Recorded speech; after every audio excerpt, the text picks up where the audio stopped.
많은 분들이 그렇게 생각하셔가지고 물도 많이 마시고 수분크림도 열심히 바르시거든요.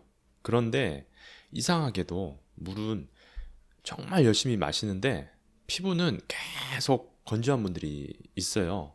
이럴 때는 단순히 물이 부족한 게 아니고 물 안에서 수분이 잘못 움직이고 있는 건 아닌지 생각해 볼 필요가 있겠습니다. 네, 그런 분들 정말 많습니다. 물은 많이 마시는데 피부는 푸석푸석하고 심지어 몸은 잘 붓는 사람들도 있거든요. 이건 몸에 물이 없는 게 아니고 피부 세포 안에 있어야 할 물들이 피부 세포 안으로 제대로 들어가지 못하고 있다거나 머물지 못하고 있는 상태일 수 있습니다. 그러니까 겉으로 보기에는 물이 있는 것 같아도 정작 피부 속에는 건조할 수 있다는 거죠. 여기서 바로 중요한 게 바로 나트륨 소금이거든요. 자, 한번 생각해 보세요.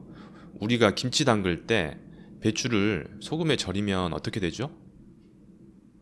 맞아요. 처음에는 빳빳하던 배추가 시간이 지나면 수분이 쭉 빠지면서 축 처지잖아요. 생선이나 고기를 염장해도 마찬가지예요. 소금을 넣으면은 안에 있던 물이 빠져나오죠. 우리 몸도 비슷해요.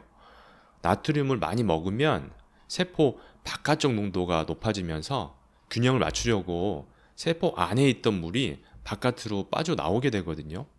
그러니까 몸에 물이 없어서라기보다 물이 있어야 할 자리에서 빠져나가는 것이 문제라고 볼 수 있겠죠. 자, 피부는 결국 세포로 이루어졌기 때문에 세포 안에 수분이 충분해야 촉촉하고 탄력이 있고 윤기가 날 수 있어요. 그런데 나트륨을 많이 먹으면 세포 안에 물이 빠져나가기 때문에 피부가 안에서부터 마르기 시작하거든요. 자, 그래서 어떤 분들은 겉은 번들거리고 좀 부어 보이는데 속은 굉장히 건조한 상태가 될 수밖에 없는 거예요. 이런 피부가 생각보다 정말 많습니다. 네, 당연히 있죠. 아주 중요합니다. 바로 혈당입니다. 혈당이 높아지면 혈액적 농도가 올라가게 되거든요. 그러면 이때도 마찬가지로 세포 안에 있던 물이 바깥으로 빠져나가기 쉬워지게 되는 겁니다. 그래서 단 음식을 자주 드시거나 아니면은 빵이나 아니면은 면, 떡, 디저트 같은 거 이런 탄수화물 위주로 드시는 분들 중에서 피부가 쉽게 푸석푸석해지고 탄력이 떨어지는 분들이 굉장히 많거든요. 결국 소금이 많아도 세포 안에 물이 빠지고 또 당이 높아도 세포 안에 물이 빠질 수밖에 없다는 겁니다. 네, 이것도 꽤 중요하죠. 먼저 술은 몸의 수분 균형을 깨뜨리기가 쉽거든요. 우리 술 마신 다음날 입이 마르고 얼굴도 푸석푸석하고 컨디션 떨어지는 거 느껴보신 적 있으시죠? 게다가 술은 피부 혈관을 확장시키거든요. 그래서 열감이나 홍조, 또 염증 반응 같은 게 심해질 수 있어요. 특히나 얼굴이 잘 빨개지시는 분들 계시잖아요. 그리고 피부염이 잘 올라오시는 분들, 그리고 또 열이 위로 잘 뜨는 분들, 이런 분들은 술의 영향을 더 크게 받을 수 있어요. 그래서 카페인도 비슷하거든요. 적당히 마시는 거는 괜찮을 수 있는데 너무 많이 마시면 이 수분 균형이 깨져서 예민한 분들은 피부 건조감이 더 심해졌다고 느끼기도 합니다. 특히 커피를 물 대신 계속 드시는 분들이 계시거든요. 피곤하다고 혹은 기호식품으로서 커피를 자주 드시는 분들이 계신데 그렇게 공복에 커피를 자주 드시는 분들 또 잠이 부족한 분들은 피부 회복이 많이 더뎌질 수 있겠죠. 그렇게 생각하기 쉬운데 사실 물만 많이 마신다고 해결되지는 않아요. 왜냐하면 나트륨은 이 칼륨이라는 이온이 같이 있어야 배출이 잘 될 수가 있고 또 혈당이라는 거는 식단이 바뀌어야 안정이 될 수가 있는 거거든요. 또 술이나 카페인 같은 거 이런 거는 생활 습관 문제죠.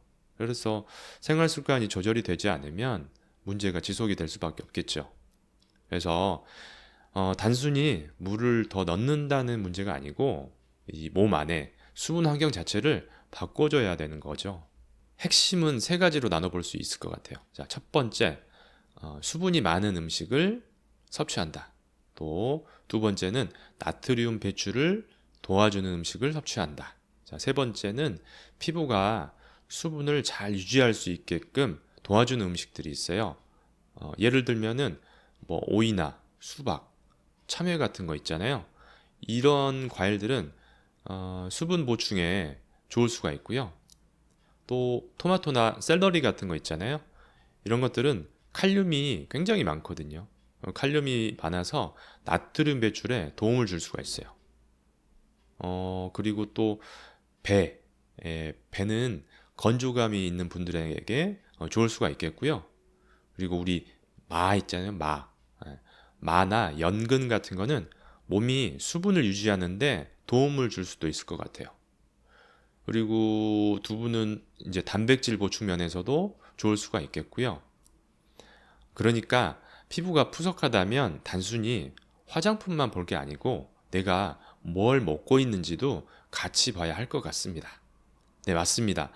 피부는 단순히 겉에 뭘 바르느냐의 문제만이 아니고 몸 안에서 수분이 어떻게 움직이느냐의 문제이기도 하거든요. 그래서 피부가 푸석푸석하다. 그러면은 수분 크림만 바를 게 아니고 소금이나 아니면 당, 술, 커피 이런 것들도 같이 점검을 해보셔야겠죠. 의외로 이 부분만 조절해도 피부 느낌이 달라지는 분들이 꽤 많습니다.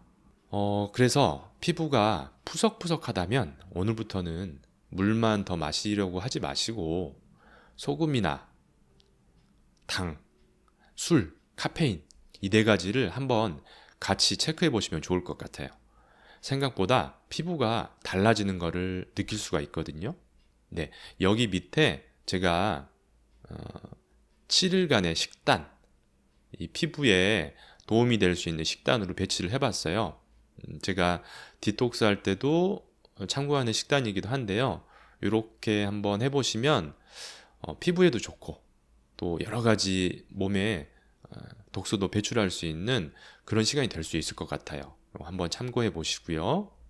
네, 오늘은 여기까지고요.